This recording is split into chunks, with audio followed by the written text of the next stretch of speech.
안녕하세요. 탁트인 영등포TV 리포터 최희훈입니다. 전 세계 여성암 발병률 1위, 유방암. 전 세계 여성암의 25.2%를 차지하고 있는데요. 최근에는 비만과 식습관의 서구화, 모유수의 감소로 인해 우리나라에서도 발병률이 상당히 높아졌는데요.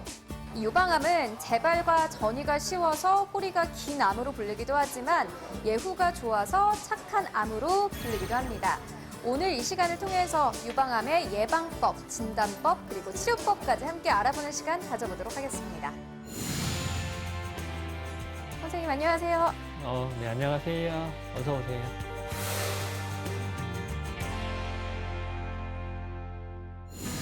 대한민국 여성들에게 유방암이 좀 자주 발병된다고 하는데 또 매년 그 발병률이 점차 올라가고 있다고 합니다. 이유가 뭘까요?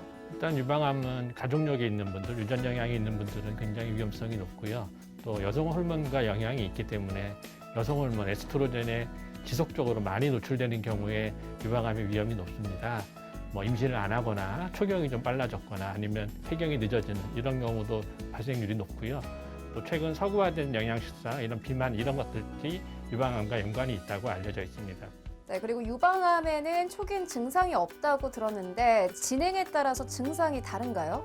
유방암은 초기에는 증상이 없고요. 이제 1cm 이상 멍울이 커지면 손으로 만져질 수가 있고요. 그 밖에 유두에서 혈성 분비물이 나온다든지 유두의 함몰이나 유두의 변형이 있는 경우에도 유방암을 의심할 수가 있습니다. 그러니까 아주 많이 진행된 경우엔 피부 궤양 같은 더 특별한 증상이 나타나기도 합니다. 네, 또 자가 진단을 통해서 이 진단을 하는 방법도 중요할 것 같습니다. 자가 진단할 수 있는 방법들에는 어떤 것들이 있을까요? 네, 먼저 세 가지 방법을 저희가 권고하는데요. 제일 첫 번째는 서 있는 상태에서 거울을 보시고 직접 육안으로 확인하는 방법이 첫 번째고요. 두 번째는 그 상태에서 손가락을 이용해서 이렇게 주위로 이렇게 만져가면서 혹시 손가락 밑에 멍울 같은 게 만져지는지, 그다음에 마지막으로는 유두를 살짝 잡아서 혹시 다른 분비물이 없는지 확인하는 방법이 두 번째고요.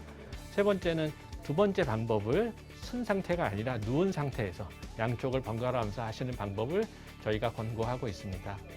네, 자가 진단뿐만이 아니라 정기적인 검진도 중요할 것 같은데 검진 주기는 어느 정도가 적당할까요? 지금 국가 암검진 사업에서는 만 40세 이상 여자분들을 대상으로 2년에 한 번씩 유방 촬영 검진을 하게 되어 있고요. 대한유방암학회는 30세 이후에는 자가검진을 시행하고 35세 이후에는 의사 면담을 통한 검진을 하시고 40세 이후에는 1년 내지 2년 간격으로 유방 촬영을 권고하도록 되어 있고요. 또 저희 나라 젊은 여자분들, 또 중년 여자분들은 유방에 조직이 많아서 치밀한 경우가 많아서 촬영만 가지고는 정확한 정보를 얻을 수 없는 경우가 있어 그럴 경우에는 유방 초음파를 병행하시는 게 도움이 되십니다.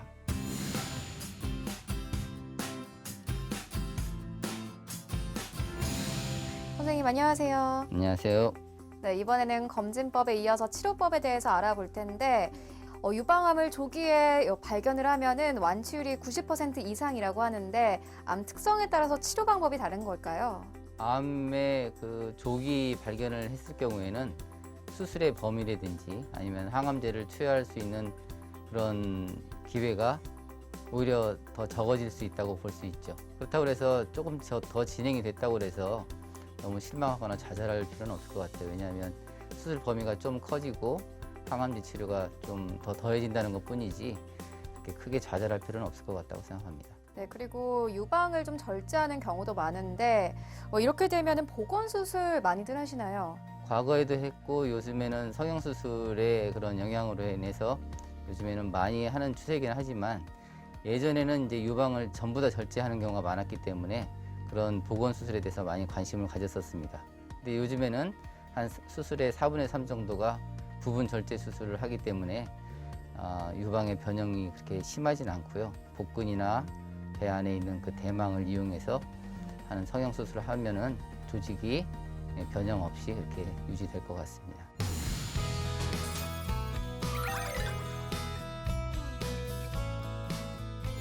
네, 여성의 암 중에서 제일 많은 것이 유방암인데 유방암이 생기는 원인이 호르몬에 대한 그런 반응이거든요. 그래서 호르몬이 유방에 영향을 미치듯이 여성 생식기 쪽에도 영향을 미치게 됩니다. 그래서 그런 것들의 변화에 따라서는 여성 생식기 쪽에 그런 암과도 연관이 있다고 볼 수 있겠습니다.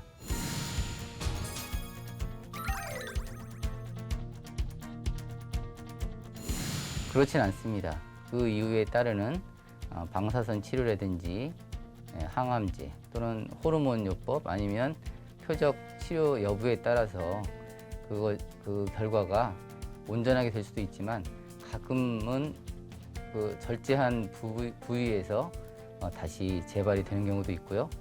겨드랑이 쪽에서 아니면 다른 부위에서도 또 생길 수 있는 그런 가능성이 있기 때문에 계속 추적 검사라든지 관찰을 필요로 하는 것입니다.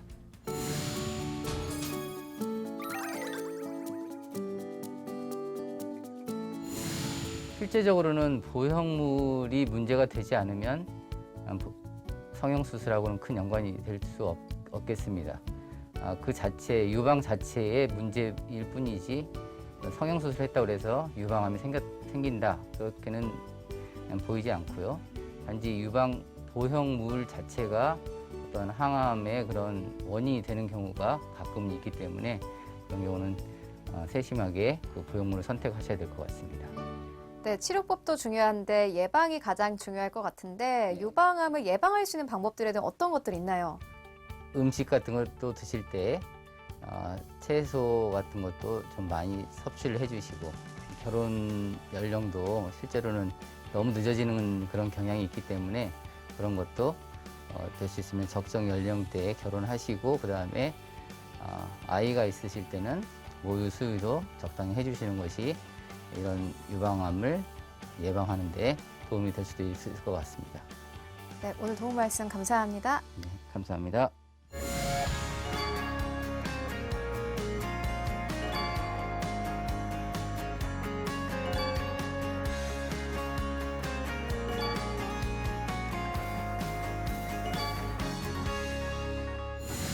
우리 몸을 건강하게 지켜줄 올바르고 알찬 정보를 알아보는 시간, 우리 동네 주치. 이번 시간에는 유방암에 대해서 알아보았습니다. 좋은 정보 되셨나요? 저희는 다음 시간 더욱더 알찬 정보로 다시 찾아오도록 하겠습니다.